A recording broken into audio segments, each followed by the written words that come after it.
할렐루야, 반갑습니다. 설교 외전 시작하도록 하겠습니다. 오늘은 성령을 따라 난 자라는 제목의 말씀으로 나눴는데요.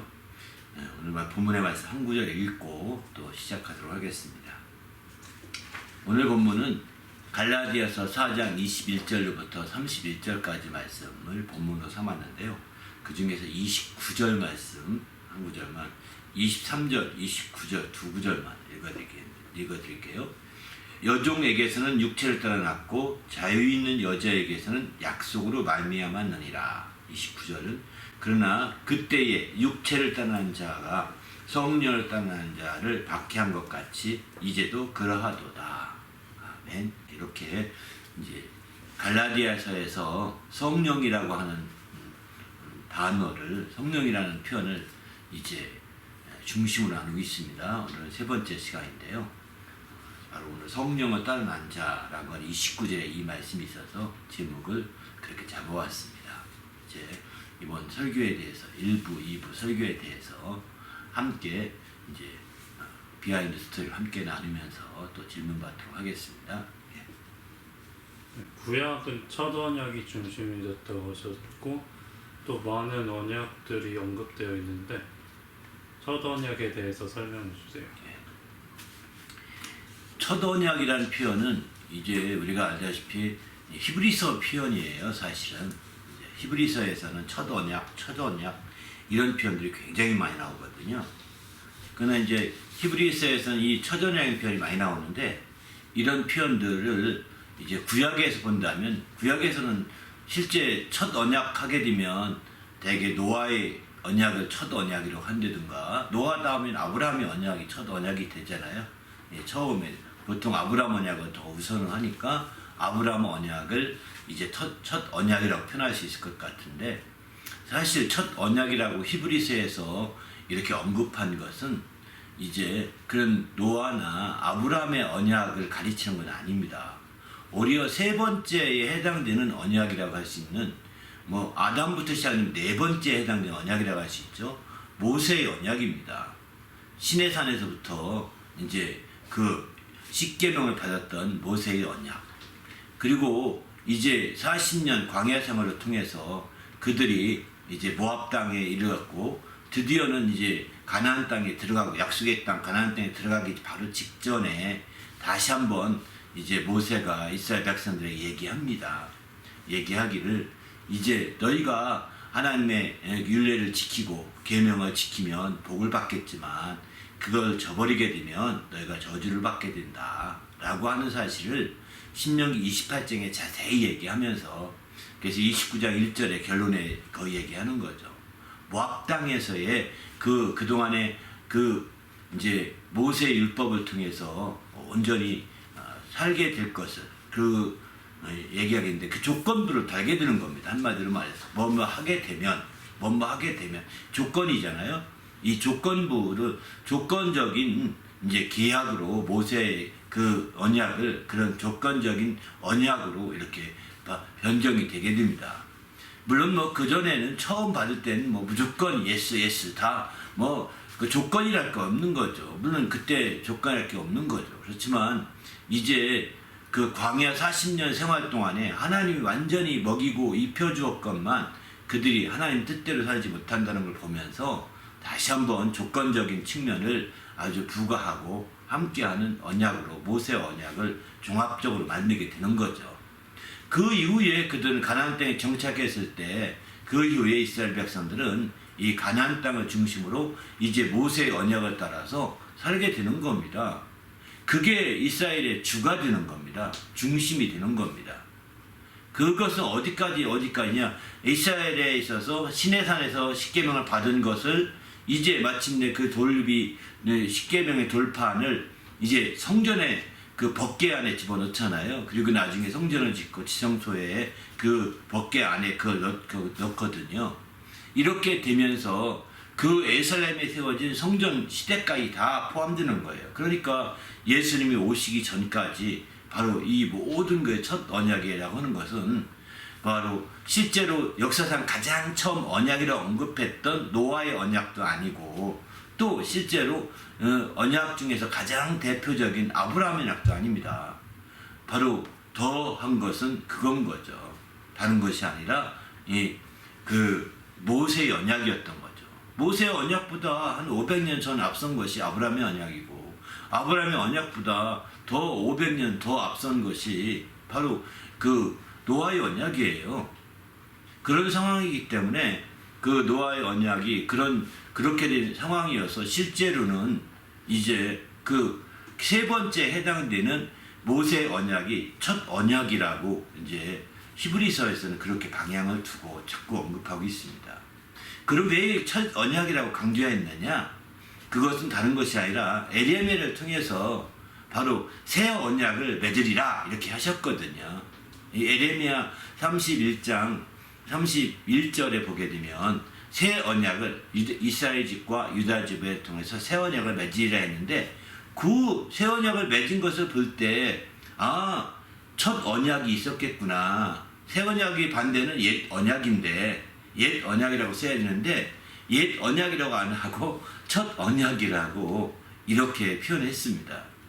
그렇게 표현했고, 이거는 저희들이 표현 쓰는 것이 아니라 히브리서 기자가 그렇게 많이 썼습니다. 그런 표현에서 첫 언약이라고 하는 개념을 여기서는 도출하게 되는 거고, 신약에서는 그래서 첫 언약 하게 되면 대개 구약에서 주로 많이 언급된 언약 전체를 다 말하기보다는 모세 언약을 중심으로 한 언약을 이렇게 말하고 있습니다.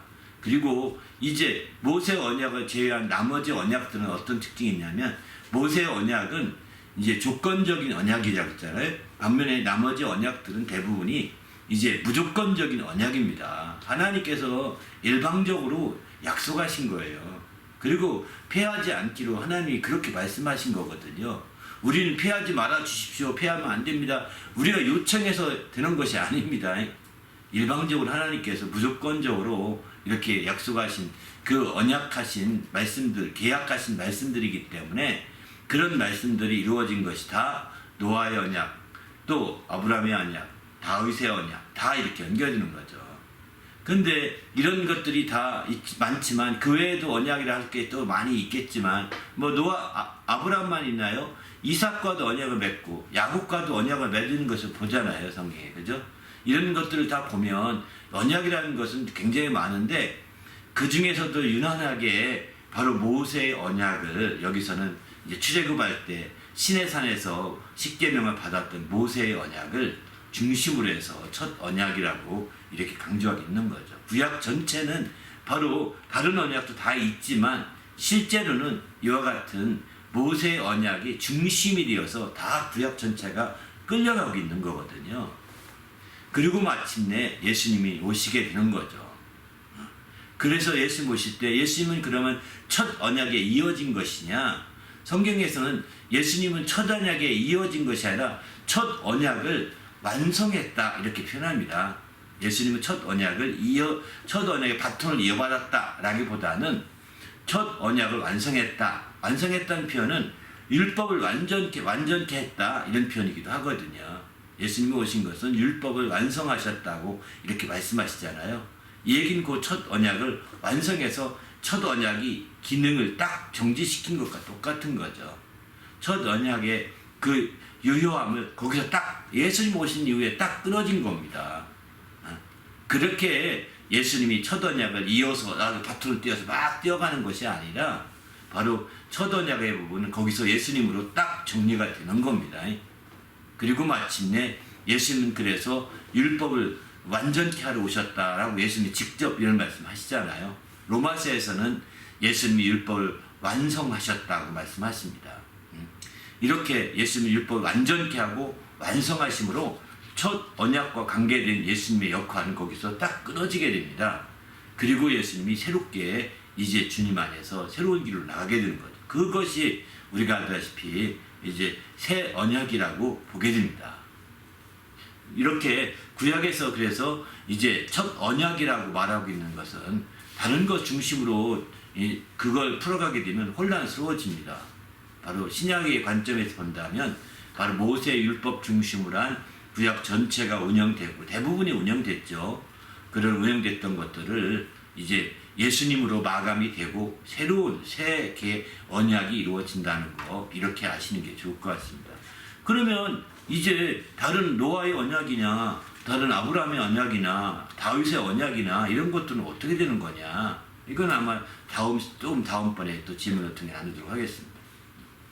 그러면 새 언약은 첫 언약과 어떻게 다른가요? 예, 바로 이 새 언약은 바로 이제 구약에서의 모세의 언약이 첫 언약이라고 했는데, 그 첫 언약은 우리가 알다시피 이제 모세의 첫 언약이 예수님으로 다 완전해진 거거든요. 더 이상 뭐 첫 언약이 필요 없게 된 거예요. 예수님이 완전케 하시고 완성하심으로 말미암아. 지금 그럼 첫 언약을 붙들기냐 뭐냐? 어리석은 사람인 거죠. 첫 언약을 붙들기는 바리새인 갈라디아 사람들을 어리석은 자들아, 이렇게 말하잖아요. 사도 바울도 어리석은 자들인 거예요. 어리석도다 이 갈라디아 사람들아, 너희가 성령 받은 것이 율법이 행위로냐 첫 언약 때문이냐 아니지 않느냐라고 막 책망하는 것도 여기 있는 거거든요. 갈라디아 3장에서. 바로 이런 측면에서 첫 언약은 예수님으로 완전하게 되어서 완성되어서 이제 첫 언약은 이제 필요 없게 된 겁니다. 지금은 어떻게 된 거냐? 새 언약이 아주 주도적으로 되는 거죠. 첫 언약이 폐지되지 않았을 때도 이미 예레미야를 통해서 새 언약이 세워질 것을, 맺어질 것을 말씀하시잖아요. 이것은 새 언약이 예레미야를, 그때는 첫 언약이 폐지된 상태가 아니거든요. 완전케 된 상태가 아니거든요. 첫 언약이 완전하게 막 왕성하게 정말 역사하던 그런 상태였는데, 그때에도 새 언약에 대해서 언급한단 말이에요. 예레미야가. 그것은 무엇을 의미할까요? 그것은 바로 이제 첫 언약은 드디어 한계가 왔구나 라고 하는 것을 예언한 거예요. 사실은 예레미야가 이건 한계가 여기가 한계구나, 이 한계를 예레미야가 처음으로 인정한 게 예레미야 31장 31절인 거죠. 그래서 바로 첫 언약에 대해서 이 말씀을 똑같이 히브리서 8장 8절에서도 이 히브리서 기자가 인용하잖아요. 바로 이처럼 첫 언약에는 그 한계가 있는 겁니다. 어떤 한계가 있느냐? 히브리서 8장 7절 보게 되면 첫 것은 다 첫 언약에도 바로 정말 약함이 있다는 거예요. 흠이 있다는 거예요. 흠이 없었다면 왜 첫 언약을 폐하고 새 언약을 세우겠느냐? 이렇게 얘기하지 않습니까? 새 언약을 세우는 것은 첫 언약에 흠이 있다는 것입니다. 흠. 약점이 있는 거고 한계가 있다는 것입니다. 그것을 이제 온전히 바로 새 언약을 통해서 그 약점을 극복하고 그 한계를 극복하고 새 언약을 통해서 완전히 새롭게 하는 거죠. 그래서 8장의 13절을 보게 되면 이렇게 말씀을 합니다. 새 언약이라고 하면 새 언약이라고 말씀하셨으면 첫 것은 낡아지게 하는 것이니, 첫 것은 낡아지게 되는 것이라는 겁니다. 첫 것은 그냥 그것 가지고 더 끝까지 막 주님 오실 마지막 최후의 날까지 끝까지 갈 것이 결코 아니라는 겁니다.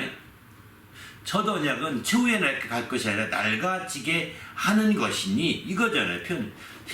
새 언약이라고 말씀하셨으면 첫 언약, 첫 것은 낡아지게 하신 것이니 첫 언약은 낡아지게 되어 있다는 겁니다. 그것 가지고서 맨 끝날까지 완전하게 갈 사람이 없는 거예요. 지금도 그렇게 가려고 한다면 어리석은 사람이 되는 겁니다. 신약 시대인데도, 새 언약 시대인데도 이제 우리가 그렇게 산다면 아주 어리석은 사람이 되는 거죠. 더 나가서 이 낡아지고 새하얘지는 것은 없어져 가는, 낡아지고 이제 낡아져 가는 것은 결국은 없어져 간다. 다시 말해서 필요 없게 된다. 이런 뜻이잖아요. 아주 단호하게 히브리서 8장 13절에 이렇게 언급했어요. 새 언약이라고 말씀하셨는데 이 첫 것, 그러면 첫 언약이라는 것은 낡아지게 하신 것이다. 하나님이 낡아지게 하는 것으로 한계가 있고 흠이 있다는 것을 하나님이 인정하신 것이다. 그럼 낡아진다는 것, 낡아지고 새한다는 것은 뭐냐? 낡아지는 게 새하는 것인데 낡아지고 새한다는 것은 뭐냐? 없어져 가는 것이다. 필요 없게 되는 것이다. 이 얘기예요. 그러니까 첫 언약은 필요 없을 때가 온다고요. 가치 없을 때가 온다고요. 지금 시대, 새언약 시대에는 이게 주님이 다 완전케 하셨고 완성하셨기 때문에 가치가 없는 그런 시대를 맞이하고 있는 거죠. 그래서 우리는 지금 오늘날의 신약 시대에 있어서 이제 구약의 율법 조항을 깃들고 늘어지면서 율법을 지켜야 산다라고 강조한다면 이건 갈라디아 사람들을 향해서 그런 것들을 강조했던 사람들을 향해서 어리석다고 한 것 같은 똑같은 책망을 피할 수가 없게 된다는 겁니다. 우리도 그런 차원에서 이런 책망을 피하지 않을 수 있도록 정말 피할 수 있도록 새 언약에 초점 둔 삶을 살아야 됩니다. 그러면 새 언약은 이제 어떻게 된 것이냐? 바로 예수님이 중보자가 되셔서 새 언약을 세우신 것입니다. 예수님이 중보자가 되셨다고 히브리서 9장에 15절도 보면 새 언약의 중보자시니라고 표현하죠. 어떻게 중보자가 되셨느냐? 첫 언약 때 범한 죄에서 속량하려고 죽으셨다는 거예요. 예수님 중보자가 되셔서 첫 언약 때 죄를 범하면 안 되는데 첫 언약 안에서 죄를 많이 범했다는 거예요. 그런 자를 어떻게 살릴 길이 없어서 예수님이 오셔서 죽으셨다는 거예요. 이렇게 표현하고 있는 거죠. 그래서 중보자가 되신 거라는 겁니다. 첫 언약 때 죄를 범하지 않고 정말 다 처자된 것처럼 완전히 했다면 예수님이 오실 필요가 없는 겁니다. 근데 첫 언약은 알다시피 이제 예수님을 오도록 길을 안내하는 역할한 게 율법이었다라고. 율법을 우리가 많이 율법에 대한 얘기를 듣지 않습니까? 율법이 없다면 범죄함이 없거든요. 율법이 없다면 죄가 없거든요. 그러면 죄가 없으면 예수님은 속죄하려고 성령하려고 죽을 필요가 없게 되는 겁니다. 그러면 인류는 그렇게 해서 마침내 예수님과 무관한 존재가 되는 겁니다. 그러면 어떻게 되느냐? 율법 조항 몇 가지는 지켰을지 모르지만 그 율법으로 정죄받기 전에 지은 지는 어떻게 하겠습니까? 율법이 오기 전부터 죄가 있었잖아요. 그죠?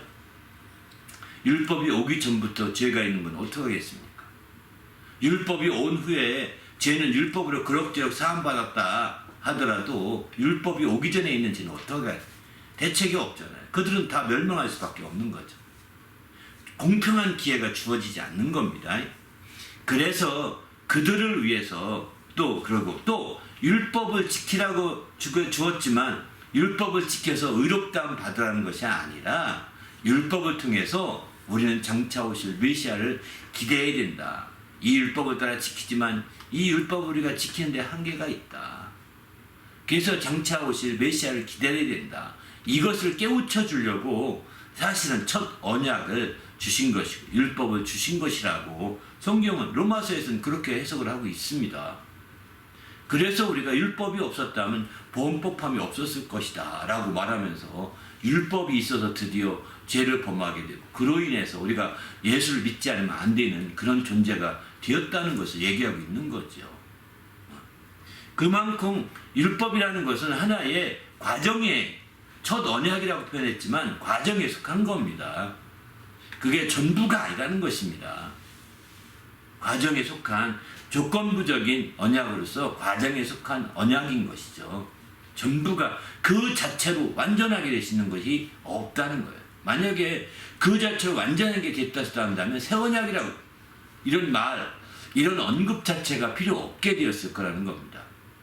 새 언약이라고 또 율법이 살아있고 첫 언약이 살아있을 그때에 새 언약이라고 자꾸 이렇게 다시 에레미야가 예언하게 됐던 것은 이 새 언약의 그 첫 언약의 한계를 분명히 짚어주면서 새 언약에 대해서 깊이 알기를 고대했던 거죠. 그러면 첫 언약과 새 언약이 약간 차이를 조금만 더 구별해 볼까요? 첫 언약은 알다시피 돌비에 새겼잖아요. 그리고 마침내 그것을 지키도록 이렇게 요구했죠. 돌판에 새겼다는 겁니다. 그런데 새 언약은요, 돌비에 새기는 게 아닙니다. 마음판에 새기는 겁니다. 에레미야서 31장 33절에 보게 되면 마음에 새기고 마음에 기록하고 이렇게 표현하거든요. 마음 가운데 기록한다는. 이 마음에 기록하는 것이 바로 영에 기록한다, 영으로 산다 이렇게 표현하고 있거든요. 육신에 새겨진 것을 가지고 사는 것이 아닙니다. 육신에 새겨진 것은요, 우리가 떨어질 수밖에 없는 겁니다. 떨어질 수밖에 없잖아요. 항상 붙어있지 않잖아요. 돌비에 하나님의 계명에 새겨서 성전을 순례 1년에 3번씩 이상 순례를 합니다. 가까이 하는 게 얼마나 좋겠습니까? 그러니까 떨어지는 기간이 더 깁니다. 그 돌판과 떨어져 있는 기간이 훨씬 더 길다니까요. 또 뿐만 아니라 그래서 그 말씀을 떨어지지 않게 하려고 어떻게 하는지 이스라엘 백성들은 어떻게 하는지 아십니까? 모세는 가르쳐 주기를 이렇게 말합니다. 말씀을 이제 써가지고 옷술에 차고 다니라. 차고 다니다가 어디 흘렁흘렁하다 탁 타면 보아라. 그거죠. 또 이마에도 말씀을 써가지고 이렇게 작은 상자만 해서 이마에 메고 다니라. 모자 안에 넣고 다니라. 모자 벗을 때마다 그게 떨어지게 느껴지게 해서 그걸 보고 말씀을 기억하고, 또 문지방에도 말씀을 써 붙여라. 들어갈 때 나갈 때 그 말씀을 읽게 하려고 해라. 막 이런 식으로 막 말씀을 잘 때나 깰 때나 일어설 때나 다 늘 볼 수 있게 다 붙이고 이렇게 해야지만, 잠잘 때는 어떻게 하겠습니까? 떨어져서 하는 겁니다. 꿈속에서 어떻게 하겠습니까? 떨어져서 하는 겁니다. 그게 한계라는 거예요. 육체로는 아무리 그 말씀으로 도배를 다 해놔도 떨어질 수밖에 없는 거예요. 그러니까 그 말씀으로 지켜서 온전해지는 데 한계가 있는 거죠.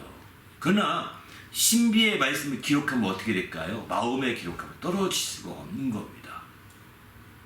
그 말씀이 떨어지지 완전한 거죠. 그렇지 않습니까? 그래서 오늘날 이제 마지막 시대에 그 칩을 머릿속에 이마에 넣거나 손등에 넣어서 그 모든 그 자기의 신분증을 다 대신하는 거 만든다고 그러지 않습니까? 왜? 몸 안에 집어넣으면 잃어버릴 리가 없으니까요. 그래서 그렇게 만들어 가는 거예요. 신비에는 못 새겨도 그 마음에 새 언약을 새기는 게 주님의 방식이거든요. 근데 세상은 마음에는 못 새겨도 몸 안에 집어넣으려고 하는 거죠. 그 칩을요. 참 무서운 시대지 않습니까? 그래서 어디 가든 간에 그 사람들이 관리되게 하는 겁니다. 이것도 하나의 마지막 때 새 언약 시대를 생각을 하면서 원수들이 괴계를 짜낸 것 중에 하나라고 생각합니다. 새 언약 시대는 말씀이 뭐야? 마음에 새겨 있는 거예요. 심령에 새겨 있는 거예요. 그 말씀을 따라 사니 얼마나 더 완전하겠습니까? 그 말씀을 따라 사니 얼마나 완벽하겠습니까? 그래서 우리는 새 언약 시대에 산다는 게 참 행복해야 합니다. 말씀이 내 안에 새겼다. 내가 기억 못해도 내 안에 새겨있다. 내 안에 기록됐다. 특별히 성령으로 이제 성령으로 오늘 제목의 말씀처럼 성령을 따라 난 자는 이렇게 내 안에 새겨있다. 나는 제 말씀이 내 안에 새겨있기 때문에 난 자유자다. 자유자. 새 언약을 따라서 난 것이 자유 있는 여자에게 난 것과 같아서 이게 자유자다. 이렇게 생각해야 되거든요. 그런 자가 자유자요 자녀로서의 권세를 가지고 나가게 되는 거죠. 반면에 첫 언약 가운데 여전히 있게 되면 이 첫 언약에서 오늘 본문을 통해 갈라디아 4장에서 비유로 생각해 보면 첫 언약에 있는 것은 하갈로 비유하거든요. 하갈은 알다시피 여종입니다. 종에게서 난 자들은 다 종이 되는 겁니다. 신분이 종이 되는 거예요. 반면에 이제 자유한 여자, 곧 부인이죠. 정실 부인이죠. 그 남자는 이제 그가 약속으로 말미암았기 때문에 특별히 그는 자유가 있는 것이죠. 아들이 되는 겁니다. 상속받게 되는 거죠. 그래서 우리는 주님 안에서 이제 바로 새 언약으로 말미암아 성령으로 난 자들은 이와 같이 하나님의 자유자로서 정말 자녀된 권세를 온전히 행사할 수 있는 반면에 여전히 어리석게 첫 언약 가운데 머물러 있는 자들은 그들은 종처럼 살 수밖에 없는 거죠. 아무리 그들이 100% 지켰다 하더라도 종의 두려움을 벗어나지 못할 겁니다. 정말 이 잘못 지키면 어떡할까 두려워서 벌벌 떠는 그런 욥과 같은 사람이 되는 겁니다. 욥이 정말 완벽한 의인이라고 표현하지만 그럼에도 불구하고 그 정말 자기가 이걸 어기면 어떻게 될까 두려워가지고 애들 밖에 나가고 또 막 씻기고 애고 막 회개시키고 별짓 다 하지 않습니까? 어? 그러나 항상 두렵고 떨잖아요. 종처럼 사는 겁니다. 왜? 그게 다 밖에 두고 있으니 언약이니까 그렇게 사는 거예요. 반면에 새 언약 안에서 우리가 자유자가 된다면 바로 우리는 이제 하나님의 자녀와 같이 이렇게 살게 되는 거예요. 이게 가장 큰 차이인 거죠. 자녀는 이미 나는 하나님의 아들이고 자녀라고 한다는 것은 그 마음에 새겨져 있는 겁니다. 부인할 수가 없는 겁니다. 응? 부인할 수가 없는 거예요. 그러나 이제 알다시피 종들은 이제 그 계명을 지켜야 겨우 신분을 유지할 수 있으니까 그 계명을 지키려고 몸부림치는 거죠. 그러다 보니까 그런 한계를 거기 나타나게 되는 거죠. 아무튼 우리 주님 안에서 새 언약을 통한 새로운 주의 역사를 이어가시는 성도가 되시는 그런 분들이 되시길 바랍니다. 새 언약을 따라서 참 자유자가 되시고 좀 주님의 행복을 누리는 그런 성도가 되시길 바랍니다. 할렐루야. 네. 새 언약으로 얻은 축복은 어떤 것들이 있습니까? 새 언약으로 이제 우리가 나가게 되면 그 축복이라고 한다면 앞서서 말씀드린 대로 자유자가 되는 거거든요. 종의 신분이 아니라 자녀의 신분이기 때문에 자유자가 되는 겁니다.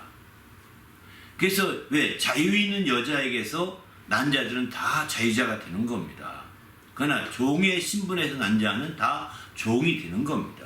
이게 갈라디아 4장에서 가르쳐주고 있는 메시지거든요. 그러니까 첫 언약에서 이제 그 태어난 자들, 첫 언약을 따르는 자들은 다 종의 신분을 못 벗어납니다. 두렵고 떠는 신분을 못 벗어납니다. 그러나 자녀된 신분은 두렵고 떠는 자녀가 아니거든요. 바로 자녀로서의 자유함이 있는 겁니다. 새 언약을 통해서는 이런 정말 자유함을 누리는 그런 자들이 되는 거죠.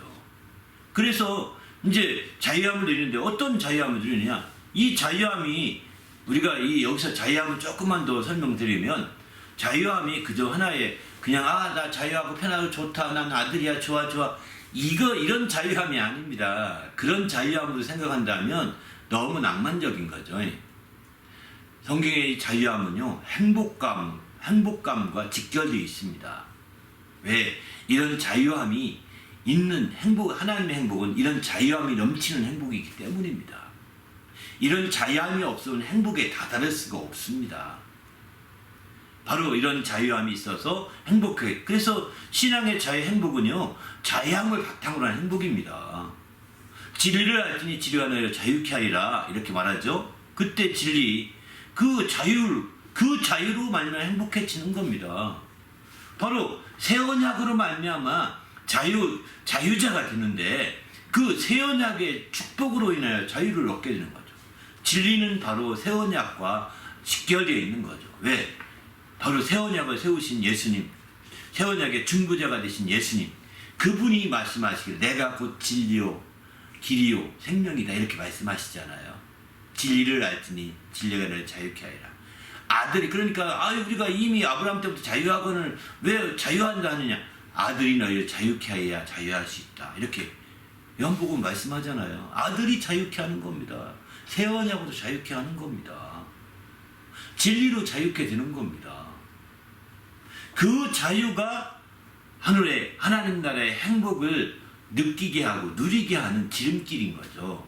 그 자유가 있음에도 불구하고 그 자유를 통해서 행복하지 않다면 뭔가 당신의 자유는 잘못된 자유라고 볼 수밖에 없습니다. 그러나 세상에서는 이제 세상에서 말하는 행복이라는 것은 자유를 얻는 행복이 아닙니다. 자유를 얻는 행복이 아니라 바로 어떤 행복이냐면 소유를 통한 행복을 가지려고 합니다. 그러니까 아주 막 모든 사람이 더 빼앗으려고 서로가 왜 저 사람이 공동으로 안 하면 내가 조금 몫이 적지 않습니까? 그러니까 내가 혼자 다 독차지하려고 몸부림치는 겁니다.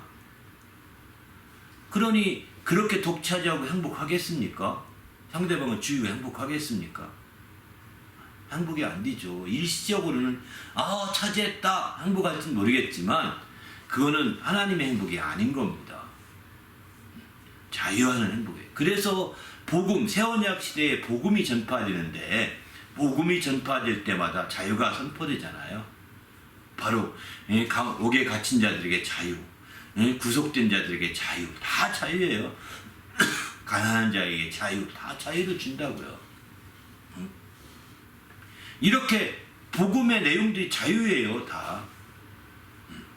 그렇기 때문에 우리는 주님 앞에서 이런 놀라운 새 언약의 우리의 축복이라는 것은 이루 말할 수가 없는 거죠.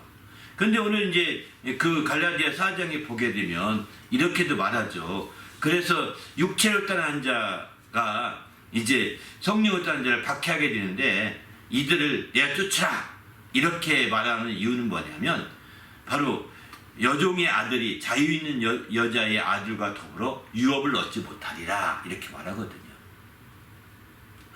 유업을 얻지 못하는 상황이 되는 거예요. 바로 새 언약을 통해서는 우리가 유업을 얻을 수 있지만 새 언약이 없는 곧 첫 언약 안에서 머물러 왜? 첫 언약은 바뀔 것이고 변혁될 것이고 또 새롭게 없어질 것이고 나중엔 낡아질 것인데 흠이 있어서 그런 것들을 여전히 붙들고 그게 전부인 것처럼 붙들고 있다면 하나님 나라를 유업으로 받지 못하게 되는 거죠. 그러니까 우리가 새 언약에 있다는 것은 정말 얼마나 큰 우리가 알다시피 얼마나 큰 축복인가 하는 것을 잘 보여주고 있는 겁니다. 바로 하나님 유업을 얻기 때문에 그들은 유업을 받지 못하고 있고 우리는 유업을 얻는 자가 되기 때문에 그들과 함께 그냥 적당히 그냥 그들을 그냥 머무르게 해준다 한다면 방해된다는 거예요. 방하게 될 땐 단호하게 내쫓아라 얘기하는 거죠. 핍박하고 박해하기 전에는 그럭저럭 같이 지냈거든요. 이삭과 이스마엘이 같이 지냈습니다.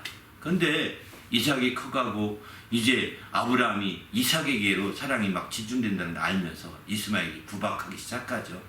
이삭은. 그렇게 되면서 이제 내쫓게 되는 상황이죠. 근데 우리도 이제 이런 구박되는 상황이 있다면 박해하고 있는 상황이 있다면 내쫓아야 됩니다. 내쫓지 않아도 사실은 떨어져나갈 수밖에 없습니다. 왜냐하면 낡아져 가기 때문에. 그들의 신앙은 낡아져 가는 거거든요. 그러나 어쨌든 성경에서 내쫓으라고 했으니까 하나님의 유업에 방해만 될 뿐이라고 했으니까 내쫓을 수도 있다는 것을 얘기할 수 있는 거죠. 우리도 이제 주님 안에서 이렇게 내쫓을 수도 있다는 사실을 좀 되새겨볼 필요가 있겠다 생각을 합니다.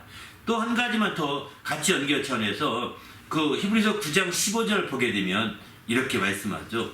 바로 예수님이 새 언약의 중보자신데 이는 첫 언약 때 범한 죄에서 속량하게 하려고 죽으셔서 마침내 부르심을 입은 자로 하여금 영원한 기업의 약속을 얻게 하려 하심이라 이렇게 말씀합니다.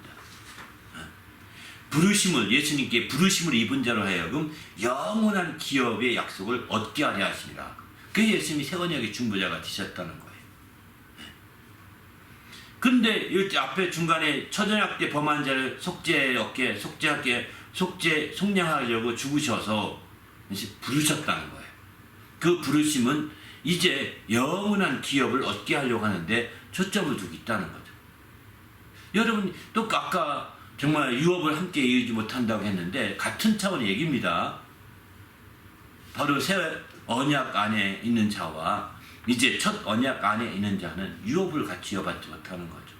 그들은 첫 언약 때 자기들이 왜 첫 언약 때 연약함을 주님이 속량하려고 이제 죽으셨는데 그것을 믿지 않는 자들이에요. 첫 언약을 계속 붙들고 있다는 것을. 그것을 믿고 그럼 첫 언약 때 한계를 주님이 극복하게 하려고 우리의 연약함을 짊어지셨구나 이렇게 믿어야 되는데 그걸 안 믿어요. 예수의 메시아 속죄하려고 죽으신 것을 안 믿어요. 그러면 여전히 첫 언약에 머물러 있는 거거든요. 그렇게 있으면 그들은 우리가 알다시피 이제 그런 유업을 받지 못하는 것, 영원한 유업을 기업으로 받지 못하게 됩니다. 주님이 이렇게 새 언약의 중보자로 그렇게 속량하려고 죽으신 것도 바로 이제 우리는 그 영원한 기업을 얻게 하려고 하셨다는 것을 히브리서 9장 15절은 이렇게 분명히 언급하고 있고요. 갈라디아 이제 그 4장 30절에도 그들은 바로 함께 더불어서 유업을 얻지 못한다라고 이렇게 말하고 있습니다. 그들은 종은요 그 아들의 유업을 얻지 못합니다. 함께 있더라도 종은 종으로 끝나버리는 겁니다. 종의 유업이라는 게 배달 것이 없거든요. 아들의 유업이라는 것이 가치가 있고 소중한 것이죠. 우리는 이런 놀라운 유업의 축복을 누리는 성도가 되시길 바랍니다. 그렇기 때문에 우리는 새 언약의 안에 머무름치는 거예요. 새 언약의 중심을 두고자 하는데 가장 우리의 신앙을 초점을 두는 거죠. 우리 모두도 이 새 언약으로 말미암아 정말 그 자유함을 얻어서 자유자가 되어서 행복해 하시고 더 나아가서 영원한 기업까지 누릴 수 있는 얻을 수 있는 그런 확실한 성도가 되시길 바랍니다. 아이 나는 그냥 귀찮아요. 그냥 저도 그냥 머물러 있을 거예요. 있어요. 그러나 성경은 그런 사람들을 뭐라고 하는지 아십니까? 어리석도다. 이 사람들아 이렇게 말할 겁니다. 그건 정말 예수님께 성경에 나온 문구인가 그렇지 요즘 표현은 이 스투피드야 이 바보 같은 놈아 이 천치 같은 놈아 이런 뜻입니다. 당신 그런 소리 들으면서 첫 언약에 머물러 있을래요? 이 바보 같은 놈아 정신 차려 이렇게 소리 들으면서 첫 언약에 머물러 있을 거냐고요. 아니잖아요. 어리석도다라고 사도 바울의 성경에 기록된 대로 표현을 부드럽게 번역해서 그렇지 이 바보 같은 것들아 이 천치 같은 놈들아 왜 이렇게 사냐 그것도 모르고 막 지금 직역한다면 그런 뜻이라니까요. 이 스투피드야. 에? 우리는 주님 안에서 정신 바짝 차리고 그냥 몇 가지의 그 좋은 것 같은 몇 가지에 매어 살지 말기 바랍니다. 그들의 행동이 좋아 보여도 어리석은 것 뿐입니다. 그들이 좋아 보여도 낡아질 것 뿐입니다. 없어질 것 뿐입니다. 주님 앞에 설 때 참으로 종된 신부로 어리석어 정말 주의 앞에서 부끄러움을 당하기 쉽지 않겠습니까? 새 언약에 정말 성도답게 우리가 살아가십시다. 할렐루야. 특별히 주님은 성찬을 우리에게 명하셨잖아요. 성찬이 바로 새 언약으로 세운 언약이고 이게 성찬이거든요. 피로 세운 새 언약이라고 주님 말씀하시잖아요. 누가복음 22장 20절. 그러니까 새 언약 자체가 피로 세운 새 언약입니다. 고린도 전서에도 마찬가지죠. 이제 고린도 11장 25절도 똑같이 표현합니다. 새 언약. 그러니까 우리가 성찬을 하면서 이제 주의 몸에 그 살과 피를 기념하는데 새 언약의 개념이 불확실하다면 어리석은 자예요. 철저히 성찬하면서 새 언약으로 우리가 사는 성도가 되시기를 예수님의 이름으로 축원합니다. 할렐루야. 요즘 갈라디아서 중심으로 얘기하시고 계신데 갈라디아 교회에서는 어떻게 된 거고 지금은 어떻게 우리들에게 이어지고 있나요? 그치, 여기 보면 갈라디아 교회에서는 그때 육체를 따라하는 자가 그때는 아브라함 때 말하는 겁니다. 육체를 따라하는 자가 성령을 따라하는 자를 박해했다. 그때 아브라함 때. 그래서 이제 이스마엘이 이삭을 구박하고 그렇게 하는 걸 보면 나이가 10살 차이 나니까 구박할 수 있죠. 이스마엘은 청년이고 이제 그 애기니까요. 그러니까 막 구박할 수 있고 장난칠 수 있고 이런 거죠. 그런 거 보기 싫었던 이제 사라가 얘기하지 않습니까? 그러니까 그를 성경은 내쫓으라고 이렇게 얘기하게 되죠.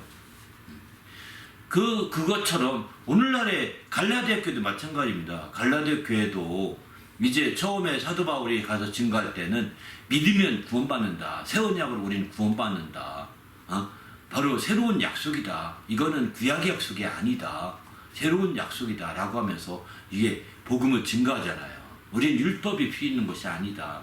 4가지만 이렇게 몇 가지 목매인 것들, 피를 먹는 것들, 무한 것들 이렇게 음행하는 것들 이렇게 한 그런 것들 4가지만 주의하라고만 하면 된다. 나머지는 안 해도 된다. 왜? 그런 것들을 이미 예루살렘 교회에 다 결정한 거거든요. 예루살렘에서 이미 결정한 문제이기 때문에 그런 문제를 따라서 이제 이렇게 얘기하면 되는데, 아니 예루살렘에서 그렇게 해서 막 새 언약을 중심으로, 복음을 중심으로, 지위를 중심으로 막 갈라디아 지역에서 교회를 개척했습니다. 그 여러 지역에 다니면서 여러 지역 교회를 개척했는데, 이고니온, 더베, 루스트라 뭐 이런 다양한 지역들 막 여러 개를 돌아봐. 그 전체가 갈라디아 지역이거든요.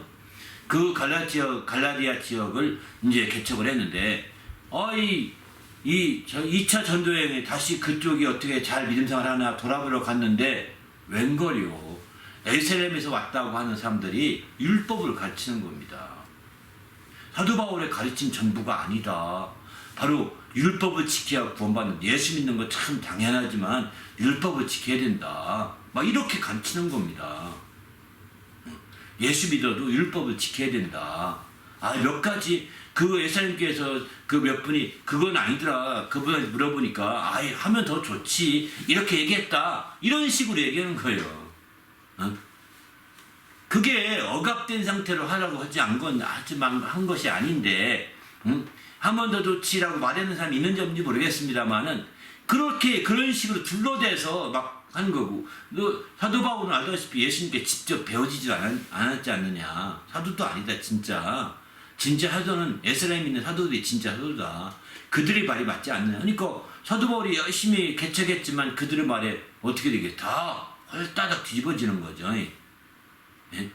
그래서 뒤집어져서 성령으로 시작한 모든 일들이지만, 이제 성령으로 시작한 일들이 결국 어떻게 됩니까? 마침내는 이제 다시 율법으로 돌아가는 겁니다. 그런 상황이 되는 걸 보면서 안타까운 거죠. 그리고 이제 그런 상황이 되면서 여기 박해한다고 했는데, 여기 이제도 그라도다. 갈라디아 교회도 지금도 그런 박해가 있다는 겁니다. 율법으로 살고자, 율법으로 우유 따먹고자 하는, 율법을 지키는 자들, 곧 첫 언약을 지키는 자들이, 하갈과 같은, 이스마엘과 같은 무리들이 지금도 새 언약을 지키며 이제 성령으로 난 자들을 지금도 박해하고 있다는 겁니다. 어떻게 박해할까요? 그들은 바로 율법을 지키면서 믿으면 된다고 하는, 젖을 믿으면, 저 행동 좀 잘 봐봐. 저 가지고 어떻게 덕이 되겠어? 저 가지고 어떻게 복음이 전도되겠어? 막 이러는 겁니다. 그래서 거기서 발을 못 붙이게 하는 거죠. 이게 박해인 거예요. 아니, 자기 믿음이 얼마나 좋다고 그러는 거야. 아니, 말씀대로 살라고 그래. 그 집에 가봤더니 얼마나 지저분하고 더럽던지 원. 그게 무슨 크리스찬으로서 덕이 됩니까? 안 되잖아요. 막 이런 식으로 그의 삶에서 그 약점을 뽑고 율법을 따라서 그 삶을 공격하고 이렇게 하는 게 다 이게 핍박이에요. 이게 박해예요. 이게 적은 게 아닙니다. 이런 상태 때문에 사실은 이제 그 박해가 지금도 있다고 하는 거죠. 오늘날 어떨까요? 21세기 와서 오늘날 교회도 여전히 그리스도의 교회 안에 두 부류입니다. 하갈의 부류와 사라의 부류, 두 부류라고요. 하갈의 부류와 또 이 두 부류가 함께 여전히 공존해 가고 있다는 것을 우리는 여기서 아셔야 합니다. 이것을 공존한다는 사실을 모르고 우리가 깨어있다면 이거 어리석게 되고 말거든요. 그냥 지금은 신약시대니까 다 믿으면 돼요. 다 천만에 보세요.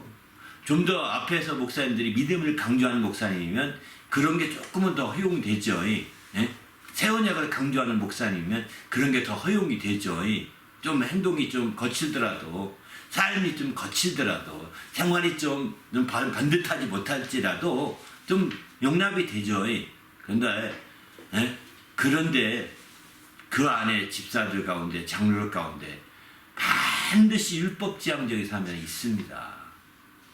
하갈 같은 사람이 있는 거예요.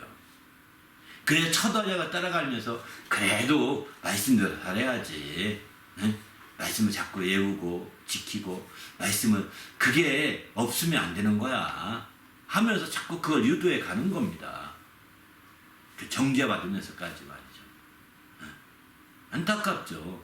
그런 자들에 의해서 이 핍박이 이루어지는. 반면에 이제 그 목사님 그 영적 지도자들이 오히려 이제 믿음으로 되는 쪽보다는 바로 더 경건하게 살고 더 정말 뭐라 할까요? 또 멋지게 행동을 잘하면서 실천을 잘하면서 사는 영적 지도자가 앞에 있게 되면 그 부분은 더 강조되죠. 그러면 그럴수록 율법으로 더 치우쳐가는 겁니다.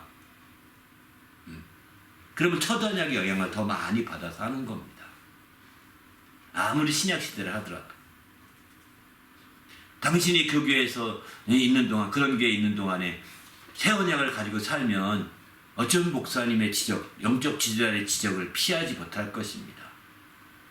결국은 핍박받아서 나오게 되는 겁니다. 그들을 내쫓아야 되는데 그러게 또 이렇게 첫 언약은 아니지만 첫 언약과 같은 역할을 하게 만드는 게 뭐냐? 교리예요, 교리. 네. 교리예요. 첫 언약의 교리가 바로 계명이었잖아요. 그런데 첫 언약은 아니라고 함에도 불구하고 교리를 강조하면 강조할수록 이렇게 첫 언약의 그런 분위기로 흘러가고 그리고 마침내 그 교리에서 그런 교리로부터 자유한 자들은 정죄하게 되는 거죠. 새 언약은 자유자인데 새 언약은 자유하게 하는 건데 교리에 꽁꽁 묶어두기 위해서 자유가 있는 자들은 아주 경계하고 새 언약으로 자유를 누린 자들에게는 오히려 박해하고 핍박하는 거예요. 무시함으로. 오늘날 정말 이런 교리가 율법 역할하는 경우가 굉장히 많습니다. 교리가 율법 역할을 하지 못하도록 정신을 바짝 차려야 합니다. 교리를 강조하면 또 다른 율법, 첫 언약 때의 모습으로 돌아가는 겁니다. 새 언약을 가장한 첫 언약대로 돌아가는 거예요. 우리요 이제 자녀임에도 불구하고 종처럼 살게 만들려고 하는 그런 악한 것들의 괴계이거든요. 이런 괴계에 빠지면 신앙생활의 행복감이 완전히 떨어지게 됩니다. 신앙생활의 행복감이. 신앙생활에 정말 행복감이 넘치려면 새 언약을 통해서 자유함이 넘치는 자유자로서의 삶을 살 때에 행복할 수 있는 거죠. 그렇지 않으면 행복감이 반감됩니다. 누가 이렇게 계획했을까요? 누가 이렇게 하기를 원할까요? 사단이죠. 마귀죠. 악한 것들이 지금 우리의 자유함과 행복감을 아주 시기하고 질투해서 이렇게 막아버리려고 몸부림치고 있는 거거든요. 그러기에 우리는 주님 앞에서 정말 새 언약을 통해서 이런 주님의 큰 행복을 누리는 성도가 되시길 바랍니다. 지금 이 시간 21세기 아니 주님이 아직 재림하지 않는다면 23세기에도 2030세기에도 똑같은 일이 계속될 것입니다. 왜? 어떤 사람이 개혁을 했습니다. 교회에서 새 언약을 바탕으로 다 강조합니다. 다 개혁자들은 자유를 외칩니다. 다 새 언약을 바탕으로 하기 때문입니다. 종교개혁자들이 얼마나 자유를 외쳤습니까? 새 언약을 바탕으로 하니까. 그때의 그 앞에 로마 천주교의 교리는 이게 율법 역할, 언약 같은 역할을 하는 거예요. 그러면 로마 교회는 캐톨릭 기독교회는 첫 언약대로 아니잖아요. 원래 새 언약으로 복음으로 살았지 않습니까? 그런데 그것을 강조하다 보니까 또 다른 율법처럼 교리화된 거예요. 그리고 막 얽매이는 거예요. 그러니까 결국 개혁을 일어나서 자유하다. 우리는 목숨을 잃었지 자유하다. 막 새 언약으로 우리는 자유자가 되었다. 막 이렇게 얘기합니다. 그러나 종교개혁이 얼마나 많은 개혁이 일어났습니까? 요한 웨슬리에 의해서 얼마나 많은 칼빈 장로교회에 막 반대해서 자유를 외쳤잖아요. 그러나 그 자유를 외친 요한 웨슬리의 개혁이 얼마가 전에 또 개혁 대상이 됩니다. 또 개혁 대상이 됩니다. 교리가 지금 또 다른 율법으로 작용해 가는 겁니다. 우리가 그러니까 첫 언약이라는 게 그냥 모세의 언약 하나로 끝나는 게 아니라는 겁니다.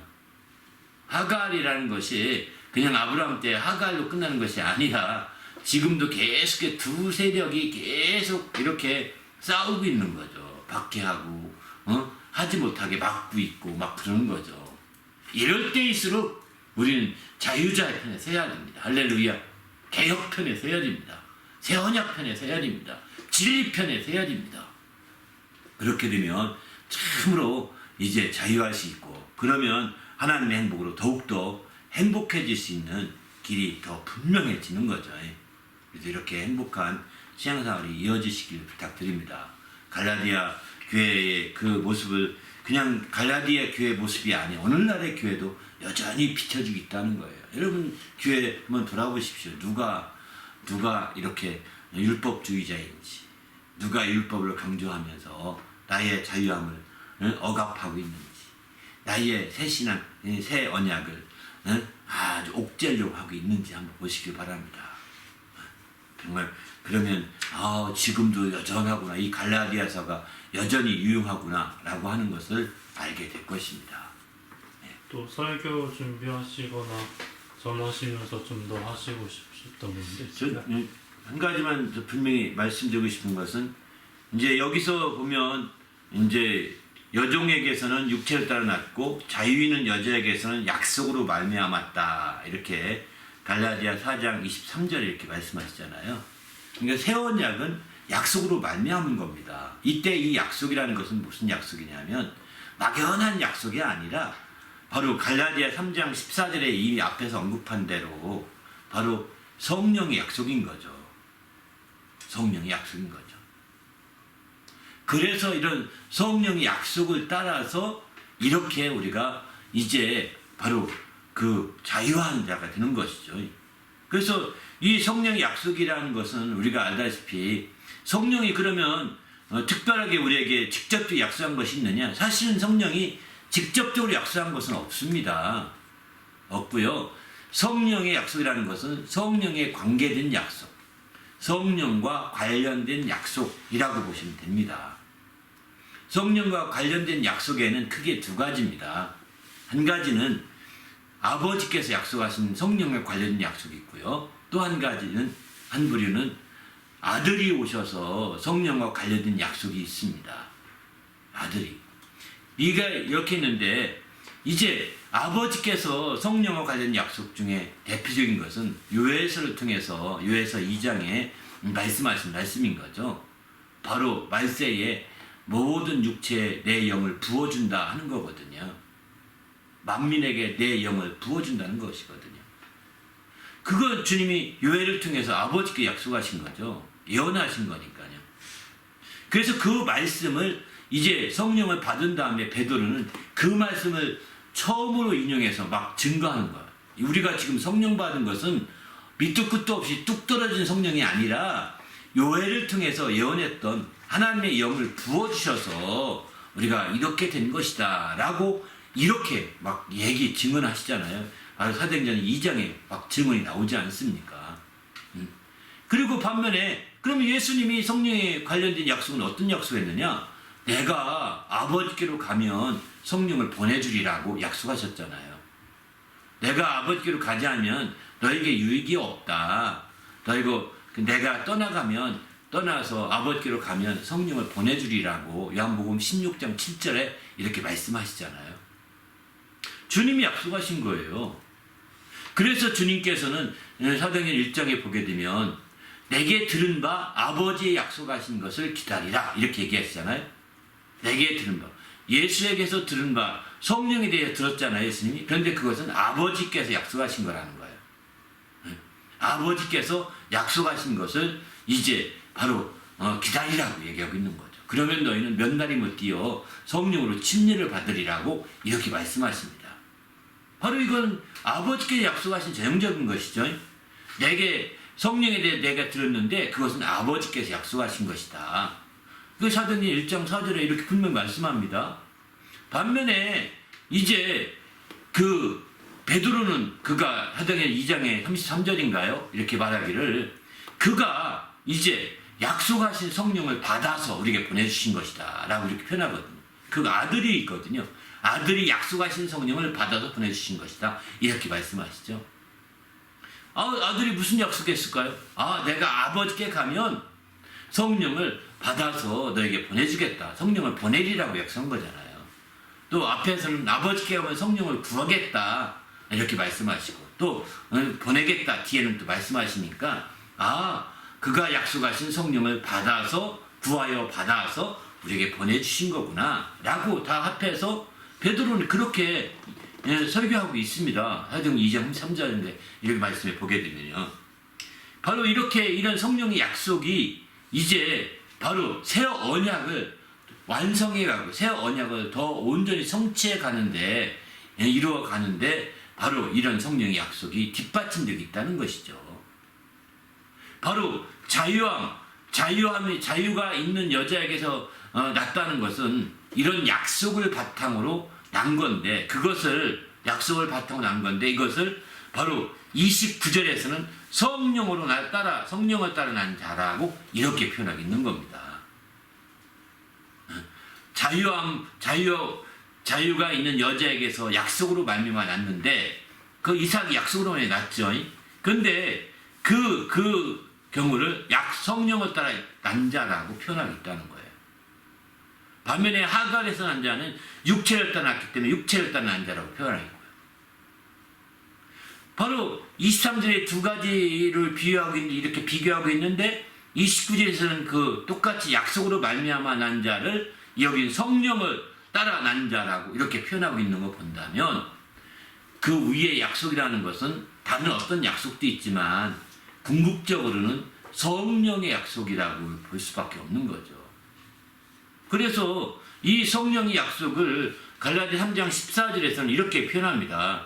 성령의 약속을 바로 이제 이방인에게 미치게 하려고 이방인에게 아브라함의 복이 이방인에게 미치게 하려고 이제 믿음으로 말미암아 성령의 약속을 받게 하려 합니다. 이렇게 표현하거든요.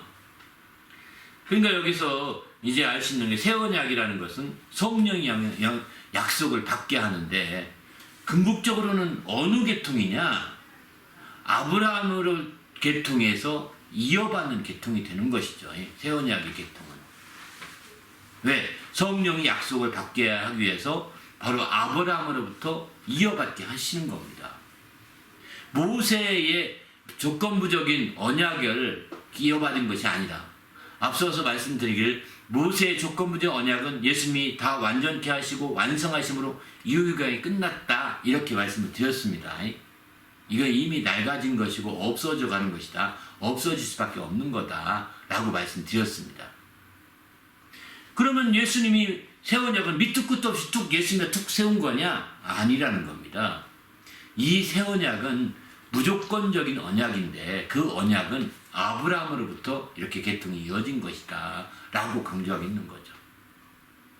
또 마태복음에 보게 되면 아브라함과 다윗에선 예수 이렇게 그 계보를 그렇게 표현하죠. 그러니까 아브라함과 다윗의 언약 이렇게 이어진 거라고 볼 수밖에 없는 거죠.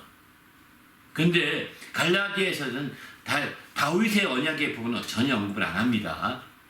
그리고 아브라함으로부터 이어진 거다 이렇게 표현하고 있는 거죠. 아브라함에게 주어진 언약을 따라 주어진 축복이 그 복이 바로 예수님을 통해서 오늘날 우리에게 이어지게 했다는 거예요. 그래서 믿음으로 말미암은 자 우리는 믿음으로 말미암아 아브라함의 자손이 되었다 이렇게 말하고 있는 거예요. 예수 안에서 믿음으로 의롭다함 얻은 자는 다 아브라함의 자손이다 라고 말하고 있는 겁니다. 육신적인 자손이 아니라 믿음의 자손인 거죠. 그래서 갈라디아 3장 14절은 그리스도 예수 안에서 아브라함의 복이 이방인인 우리에게까지 미치게 하고 또 우리로 하여금 믿음으로 말미암아 성령의 약속을 받게 하려 함이라 이렇게 아주 분명하게 말하고 있거든요. 그러니까 이 성령의 약속으로 인하여서 새 언약이 더 완전해지 가게 되는 것이죠.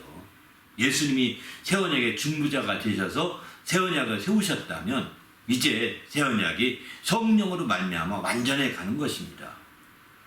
그러나 새 언약이 예수님이 새 언약을 세우셔서 막 모세가 새 언약을 세워서 예수님이 세워서 우리도 막 예수님 딱 믿지 않습니까? 그러나 이때에 우리가 성령을 따라가지 않게 되면 성령의 약속을 따라서 새 언약을 이루어가지 않게 되면 우리도 새 언약이 첫 언약같이 돼가지고 또 이렇게 우리를 구박할 수 있고 우리를 첫 언약 가운데 두려워하고 떨게 만들 수도 있는 거죠. 그런 자들이 신약에 교리로 그렇게 작용하고 있잖아요. 성경을 모르면 여전히 개혁하려고 하지 않고 그냥 옛 것이 좋아. 옛날 게 좋은 거야. 보수적이어야 돼. 보수적인 게 진리에 보수적이야죠. 교리에 보수적이면 안 됩니다. 교리는 개혁의 대상입니다. 율법은 개혁의 대상입니다. 대상이에요. 그건 개혁되어야 되는 거예요. 새 언약 앞에, 자유 앞에 그건 다 무너져야 되는 거거든요. 우리는 그래서 우리가 이런 정말 주님의 율법, 그 새 언약을 세워감에 있어서 더 이루어감에 있어서 성령의 역사가 더 필요하다는 거예요. 이 성령에 따른 안자를, 성령을 따른 안자를 강조하는 것은 바로 새 언약이 성령을 따라서 이루어지기 때문입니다. 성령이 약속으로 말미암아 새 언약이 이루어져 있는 거죠. 그런데 아브라함 때는 성령의 약속은 아니었고 그저 하나님이 언약의 약속으로 된 거잖아요. 그죠? 그러나 그것이 마침내 성령의 약속으로 완전해지는 거죠. 언약의 약속에 성령의 약속으로 완전해지죠. 그게 다 이제 그 성령의 약속이라고 할 때는 좁은 의미에서는 성령에 관계된 약속이라고 볼 수 있겠지만 넓은 의미에서 본다면 하나님의 모든 약속이 성령의 약속이라고 볼 수도 있어요. 구약에서 아브라함에게 무조건적인 약속한 모든 약속들이 다 성령의 약속의 한 부류라고 볼 수 있는 거죠. 왜? 성령은 아버지의 영이시기 때문입니다. 아버지와 아버지 약속과 성령 약속이 다른 게 아닙니다. 삼위일체라고 하시잖아요. 그러니까 우리는 성령에 관계된 약속이라고 지난 시간에는 아주 깊이 있게 얘기했지만 그러나 좀 더 넓은 의미에서 본다면 성령의 약속은 사라가 받은 약속도 성령의 약속 안에 들어있는 거죠. 100세 내가 아기를 낳으리라 한 약속이 그대로 들어있는 거예요. 내년 이맘때 내가 아기를 보리라 한 그 말씀이 그대로 약속이 이루어진 거죠. 그 약속은 육신적인 부분의 약속 같지만 실제는 그 약속은 다 이제 점차 성령의 약속을 나타내기 위한 하나의 표현이고 하나의 비유로 그런 사건이 일어났던 것으로 봐야 되는 거죠. 이렇게 이제 성령의 약속에 따라서 새 언약의 역사가 아주 구체화되고 실천되고 있고 실행되고 있고 이루어져 간다는 거. 그래서 우리는 그 새 언약 역사를 따라 나가는 거예요.